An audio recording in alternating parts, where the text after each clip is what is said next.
క్లాస్లో మనం ఖ ఖ ఘ ఘ గుణితాల గురించి నేర్చుకున్నాం కదమ్మా. ఈరోజు చ ఛ గుణితాలు నేర్చుకున్నాం. అసలు గుణితం ఎలా ఏర్పడుతుంది అనేది మనం ఏం చెప్పుకున్నామమ్మా. ఈ అచ్చుల యొక్క గుర్తులు హల్లుల మీద చేరినప్పుడు గుణిత రూపం అనేది ఏర్పడుతుందని చెప్పుకున్నాం, అవునా? అచ్చుల యొక్క గుర్తులు హల్లుల మీద చేరినప్పుడు గుణిత రూపం అనేది ఏర్పడుతుంది. ఇప్పుడు మనం క ఖ ఘ ఘ గుణితాలు నేర్చుకున్నాం. ఈరోజు చ ఛ గుణితాలు నేర్చుకున్నాం. ఈ గుర్తుని ఏమని చెప్పుకున్నాము? పొళ్ళు. ఈ గుర్తుని ఏమని చెప్పుకున్నామా? పొళ్ళు.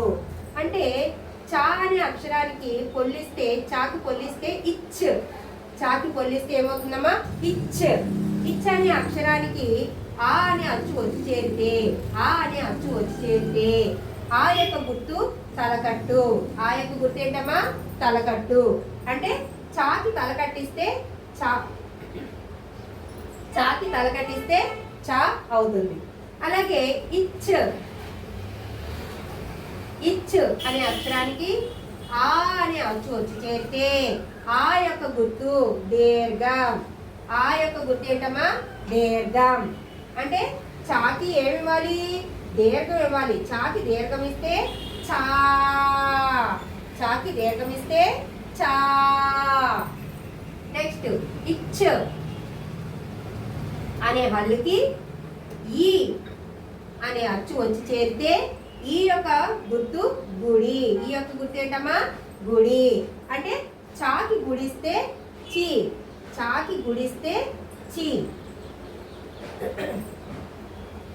ఇచ్ అనే హల్లుకి ఈ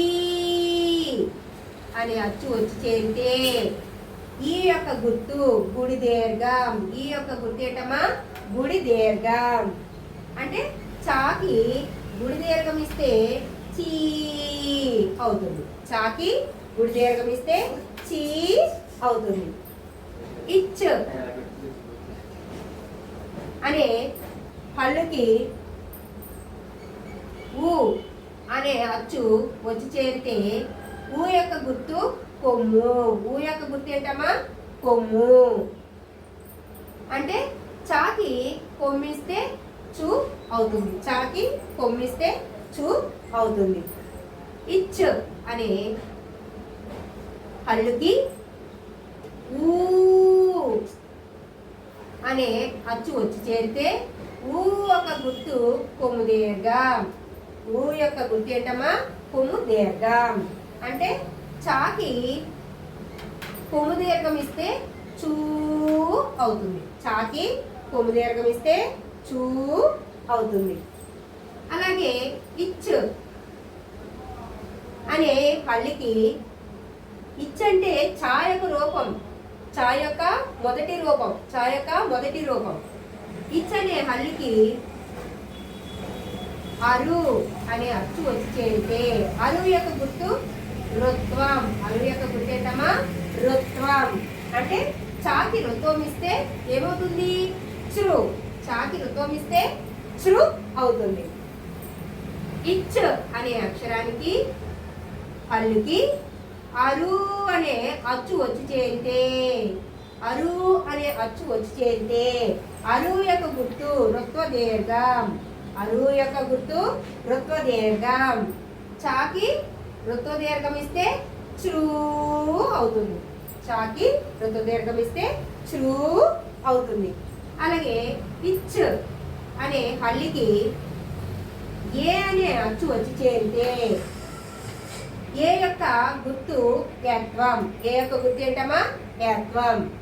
అంటే చాకి ఏత్వం ఇస్తే చే. చాకి ఏత్వం ఇస్తే చే. ఇచ్ అనే హల్లుకి ఏ అనే అచ్చు వచ్చి చేరితే ఏ యొక్క గుర్తు ఏత్వం లేదా ఏత్వ దీర్ఘం. అంటే చాకి ఏత్వం ఇస్తే చే. చాకి ఏత్వం ఇస్తే చే. ఇచ్ అనే హల్లుకి ఐ అనే అచ్చు వచ్చి చేరితే ఐ యొక్క గుర్తు ఐత్వం.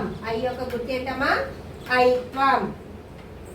అంటే చాకి ఐత్వం ఇస్తే చై అవుతుంది. చాకి ఐత్వం ఇస్తే చై అవుతుంది. ఇచ్ అనే హల్లుకి ఓ అనే అచ్చు వచ్చి చేరితే ఓ యొక్క గుర్తు ఓత్వం. ఓ యొక్క గుర్తు ఏంటమ్మా? ఓత్వం. అంటే చాకి ఓత్వం ఇస్తే చో. చాకి ఓత్వం ఇస్తే చో. ఇచ్ అనే హల్లుకి ఓత్వం. ఓత్వం అనే అక్షరం వచ్చి చేరితే ఓ యొక్క గుర్తు ఓత్వం లేదా ఓత్వ దీర్ఘం. అంటే చాకి ఓత్వ దీర్ఘం ఇస్తే చో. చాకి ఓత్వ దీర్ఘం ఇస్తే చో. ఇచ్ అనే హల్లుకి ఔ అనే అచ్చు వచ్చి చేరితే ఔ యొక్క గుర్తు ఔత్వం. ఔ యొక్క గుర్తు ఔత్వం. అంటే చాకి ఔత్వం ఇస్తే చౌ. చాకి ఔత్వం ఇస్తే చౌ అవుతుంది. ఇచ్ అనే హల్లుకి అమ్ అనే అక్షరం వచ్చి చేరితే అమ్ యొక్క గుర్తు సున్నా. అమ్ యొక్క గుర్తు ఏంటమ్మా? సున్నా. అయితే చాకి సున్నా పడితే చం. చాకి సున్నా పడితే చం అవుతుంది. అలాగే ఇచ్ అనే హల్లుకి ఆహా అనే అచ్చు అక్షరం వచ్చి చేరితే ఆహా యొక్క గుర్తు విసర్గ. అంటే చాకి విసర్గ ఇస్తే చహా. చాకి విసర్గ ఇస్తే చహా అవుతుంది. ఈ విధంగా చా అనే అక్షరానికి గుణింతం గుర్తులు చేర్చడం వల్ల చా గుణింతం అనేది ఏర్పడింది. ఓకేనా? మనకి ఇవి హల్లుల్లో చానట్లు. చా అక్షరం. ఈ చా అక్షరానికి మనం ఏమి యాడ్ చేసాము? గుణింతం గుర్తుల్ని చేర్చాము. అంటే చా మీద గుణింతం గుర్తులు చేర్చడం వల్ల మనకి చా గుణింతం అనేది వచ్చింది. అదేంటో ఒకసారి చూద్దాం. చూడండి. చాకి తల కట్టిస్తే చా. చాకి దీర్ఘం ఇస్తే చా. చాకి గుడిస్తే చి. చాకి గుడి దీర్ఘం ఇస్తే చీ. చాకి కొమ్మిస్తే చు. చాకి కొమ్ము దీర్ఘం ఇస్తే చూ. చాకి రుత్వం ఇస్తే శ్రు. చాకి రుతు దీర్ఘం ఇస్తే శ్రూ. చాకి ఏత్వం ఇస్తే చే. చాకి ఏత్వ దీర్ఘం ఇస్తే చే. చాకి ఐత్వం ఇస్తే చై. చాకి ఓత్వం ఇస్తే చో. చాకి ఓత్వ దీర్ఘం ఇస్తే చో. చాకి ఔత్వం ఇస్తే చౌ. చాకి సున్నా పెడితే చం. చాకి విసర్గ ఇస్తే చహా. ఈ విధంగా మనకి చాగుణితం అనేది వచ్చిందమ్మా. ఓకే, చాగుణితం అయిపోయింది. తర్వాత మనం ఒత్తు చాగుణితం గురించి చెప్పుకుందాం.